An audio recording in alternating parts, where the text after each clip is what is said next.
I probably hold about 60% silver and then 40% gold. I look at silver. I don't really look at it as industrial. I don't really even look at it as a precious metal. I just look at it as the leverage play around gold.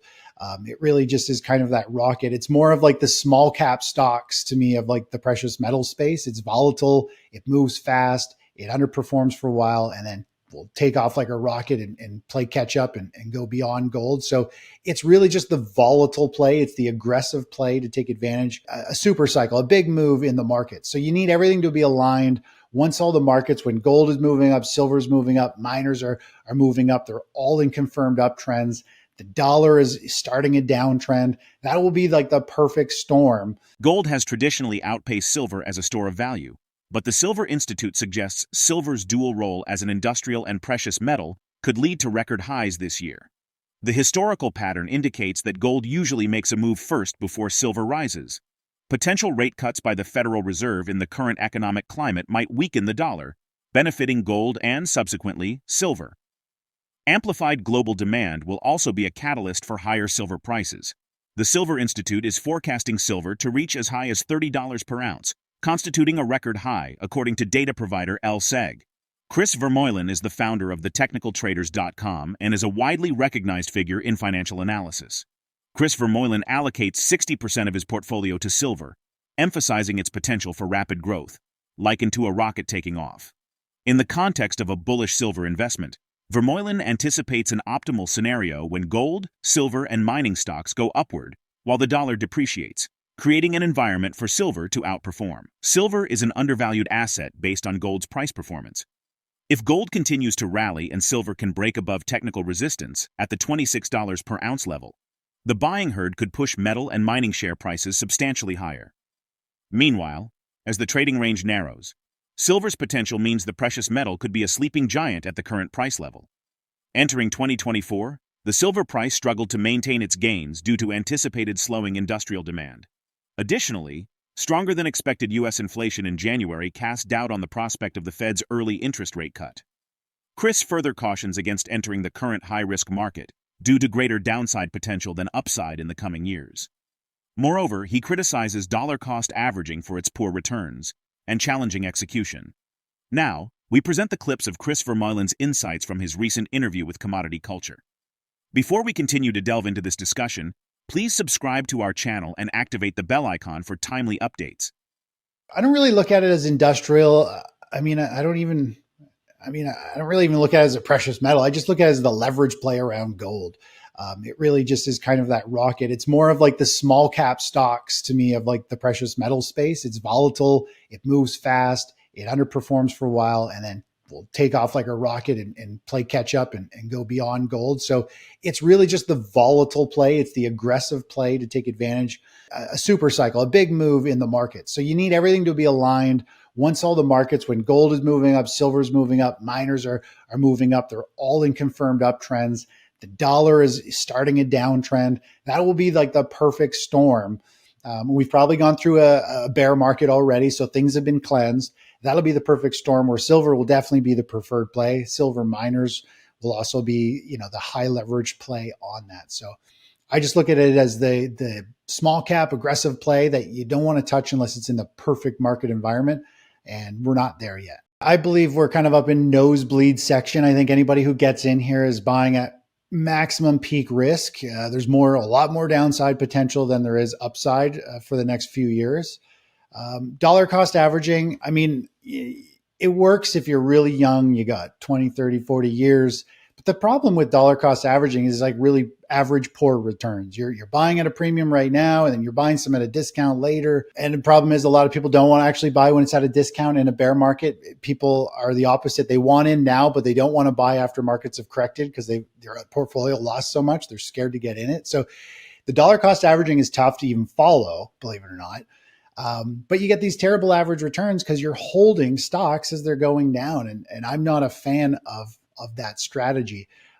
When you can completely sidestep it, if you follow price. As investors, we want things to go up. So if something's going down and we can identify that, why would we want to hold on to something that's going down? We'd rather move out of that, lock in our gains, and move to a different type of asset. During the interview, ChrisVermeulen foresees a possible stage 4 decline. expecting a swift recovery for precious metals, uranium, and stocks after a widespread sell-off. He views this challenging phase crucial for a reset before the next major supercycle. In recent years, uranium prices were insufficient for economic production, impacting uranium miners. However, in 2024, a significant spike from $58 in August 2023 to a peak of $106 per pound U3O8 in February occurred. Despite this surge, uranium stocks are still considered highly undervalued at the current price level. Shifting focus to precious metals, the gold market is observing its most substantial weekly gains since November. Meanwhile, silver managed to end the week with a 1% gain, with prices back above $23 an ounce. Although silver continues to underperform gold, some analysts have said it remains an attractive value play in a bull market. In line with his advice for active traders, Chris suggests a less frequent approach, emphasizing consistent gains by identifying significant market cycles with liquid ETFs. Now, let's return to the interview for further insights. We recently played the uranium play. We got in, we caught a move up. We've moved out of that. Precious metals, I'm a big fan of holding physical metals long-term, not as a huge trade to try and make a grand slam, but as a insurance plan. It's just an asset that I like to keep a percentage of my portfolio or my wealth kind of in physical metals in case currencies collapse or financial systems blow up, whatever. But really, I don't see a whole lot of opportunity in the commodity space right now. I think they're fairly valued, but I do think if we go through a stage 4 decline, and this happens all the time, is pretty much everything gets sucked down with it. So we will see the precious metal space. We'll probably see uranium. All of those get beat up really badly during that sell-off, and they'll probably be the first ones to bottom and rally and recover. And when that next major cycle starts, that's when I'm actually going to be really excited for the value play to get into miners, potentially uranium stocks, because those are the ones that will be probably undervalued from the panic selling and the forced liquidation, margin calls that take place. And those are the plays that can rally hundreds, thousands of %. And these super cycles really don't happen that often, every 10, 15 years, and they take years to unfold. So they've been unfolding and it's brewing. And I think we're in like that last quarter of the game where we just need this stage 4 or stage 3 to end. We need to go into this distribution phase. And, unfortunately, it's going to be difficult for a lot of people. They're going to lose half their wealth, probably. All kinds of financial stress causes all kinds of other issues. So it'll become a very crappy environment for most people, unfortunately. But it does give us that reset. And that's the final straw we need before the next major super cycle, not only in precious metals and in commodities, but I also think we're going to see stocks, have a huge rally after all this is done. But this is going to take probably 6, 8, 12 months to unfold still. I mean, if somebody is a passive investor with an advisor and they're doing the buy and hold, I think they should go to their advisor and say, if we do go into a bear market and the stock markets fall 30, 40, 50%, what kind of volatility is my money, at risk? And because they're in the buy and hold, unfortunately, their advisor is not going to want to tell them, but he's going to have to tell them, well, you could lose 30, 40, 50% of your money.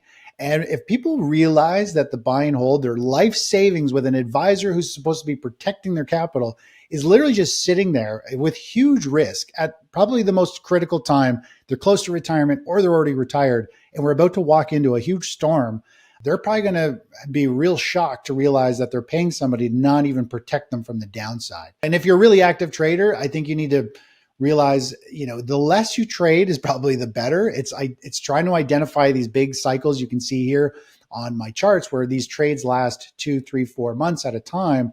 And we just catch these nice waves that roll through the markets. I only trade ETFs, so they're very liquid. And it's all about growing our full account, not having a whole bunch of little trades and hoping some of them are huge grand slams. All we're looking for is a bunch of first, second hit, base hits on our trades over and over again. And it adds up in a real hurry when you've done that 4, 5, 6 times a year.